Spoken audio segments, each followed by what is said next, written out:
at stake for this particular karaoke performance and a lot to lose. It all went down on a Monday morning around 8:30 a.m. in the cafeteria of my college freshman dorm. I feel like that right there should have been enough evidence that this was a bad idea.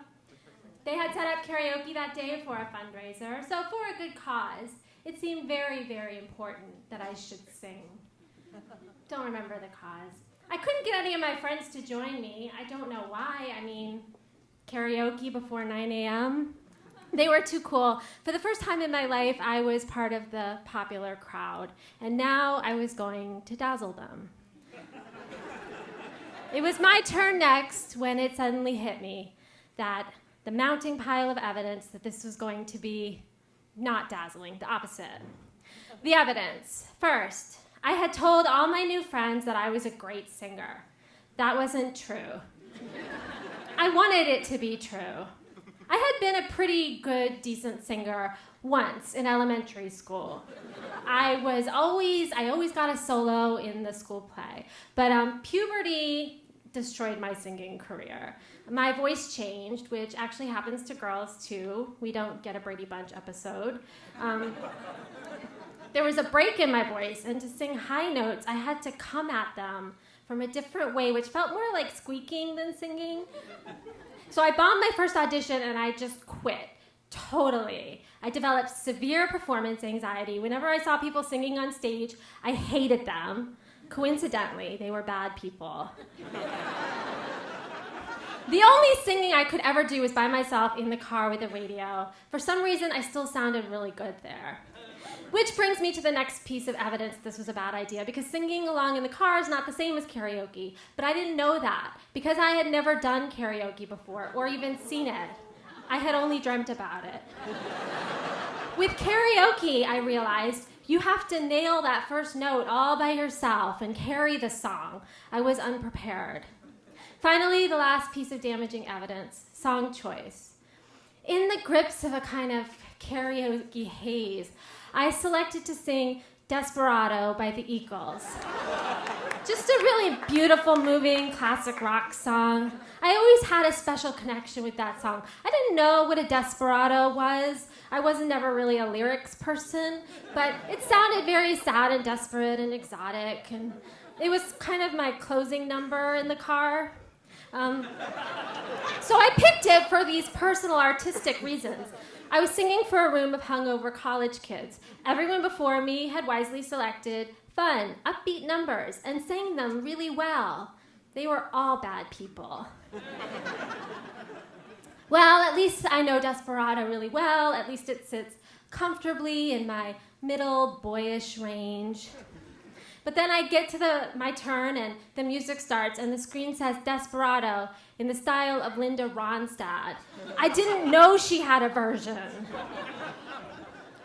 What happened next, I couldn't tell you exactly, because everything kind of went white.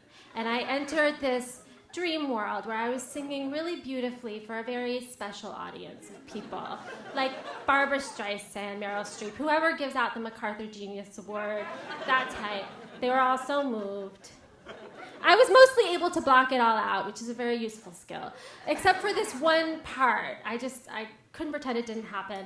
When the song went really high, I did this thing like, don't you draw the queen of diamonds. Just trying to find my groove. So the song ended, and I went back and joined my friends, and then the weirdest thing happened.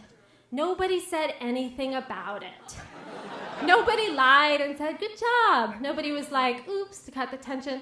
They barely made eye contact with me. At first, I was like, oh yeah, we're just being cool. And then it hit me. Oh, I was getting the freeze out. So yeah, of course, I was filled with shame and regret. But, in another way, I actually kind of liked it. Being humiliated, being exposed and expelled, like entering a dream world, screaming my lungs out. I mean, it all felt so dramatic, like martyrdom. It was so much more exciting than just being cool. I needed more of it in my life. By sophomore year, I was done with being popular. Half by choice. No more frat parties. I was an artist. attention seeker. I looked for every opportunity I could find to just put my bad squeaky voice and all of my non-talents out on display. I got very used to, for years, leaving a stage and having people not make eye contact with me. It was always so embarrassing, but I couldn't help myself. I still can't. It's like a compulsion. And it makes me think of the song, the words to that song. And again, I'm not a lyrics person, but I really think I was onto something that morning. In case you don't know it. Desperado. Still not entirely sure what that is. Why don't you come to your senses? You've been out riding fences. For the record, I am okay with my voice right now. It's fine. You're a hard one, but I know that you've got your reasons.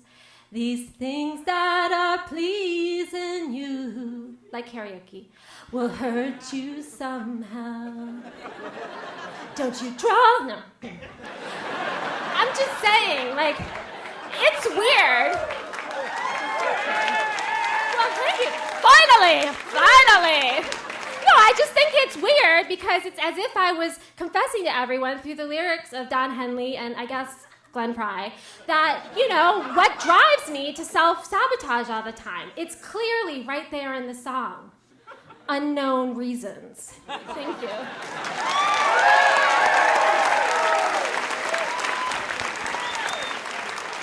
Justine Barron!